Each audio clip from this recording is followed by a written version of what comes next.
I'm here with Jeff, creator of Zpocalypse, and yeah, we just wanted to have you tell us a little bit about your game and how it came into being.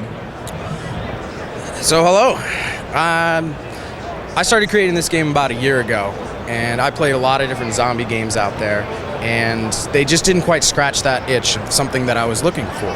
You know, I wanted everything in sort of this one game, and I wanted it all be streamlined and easy enough to play that anyone could pick it up and play it. Give you a quick rundown of what the game is about. It's, you know, you're going out, you're getting survivors, you're scavenging for resources, so it's got that resource element to it. You're coming back and to this bunker base that you've held up in during the zombie apocalypse. I mean, the government has gone out there and tried to nuke the wasteland to get rid of them, and they're still coming at you. Come back to your base, you feed your people, and when I say people, you're not just playing you as a character in Zpocalypse, you're playing a squad of people. And those squad you can deck out with, you know, weapons and armor. You can have up to 4 people in your squad, and you got this squad command board that you control. You set their skills for melee and firearm, your hit points, your armor, everything's right there laid out in front of you, including like all the phases of the game. So when you come back, you feed them, you get them all amped up, you gear them up with equipment, and then, dusk is starting to settle, and the zombies are coming. They're more ferocious at night. Insert cliche storyline here. And you go, oh crap, all these zombies are coming. When I say all these zombies are coming, I mean you start with 4 tiles, which are a little base, and you place all these tiles around you, one for each person, filled with zombies for the scavenging phase, for the something's happening phase, and you see all these zombies in front of you and you go, we gotta defend our base. Because if they get into the bunker, it's bad. They'll eat your survivors, and then they'll come out after you.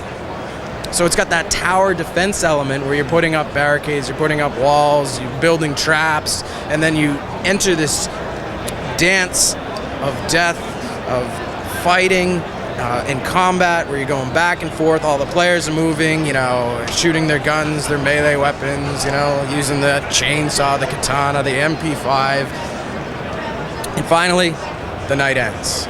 Once you've killed all the zombies, or you have died. Which, well, that's up to you. So is it cooperative, or you each have your own base, you're competitively trying to survive? How does it work? So that is the #1 question I get all the time. Is this cooperative?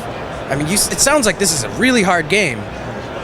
It's a tough game, but it's survivable. I mean, it's got that healthy balance. To answer your question, it's both. There are different scenarios you can play. The base game, comes with these different scenarios some of them are full cooperative. You're playing as a family, and if your family dies, that's it. Another scenario is more real life mode, where you've got your squad member, but if you want to go, the other direction and not help poor Susie out while she's getting surrounded by zombies, you can do that.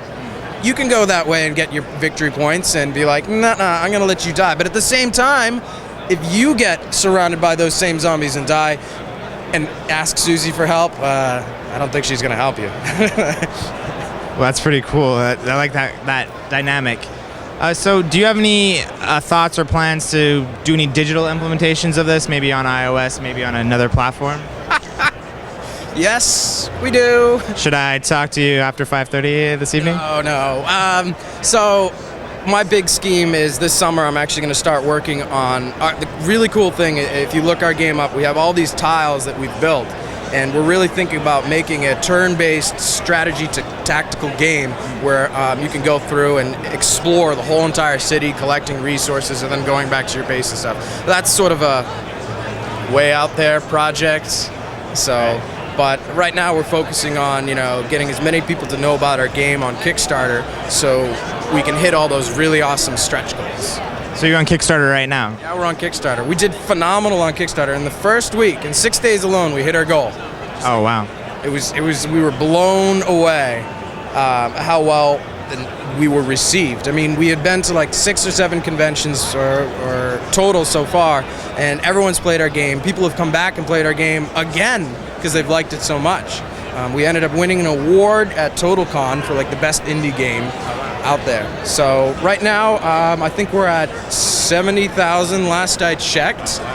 And we're hoping to hit a couple major stretch goals. I think 135 is the biggest one we're hoping to get because we want to put 8 unique 3D models into the game. Wow. And those are pretty expensive when you do all the high detail 3D art behind it and, you know, all the miniature stuff. Very cool. Well, we'll look forward to seeing it, and it sounds like a really great game.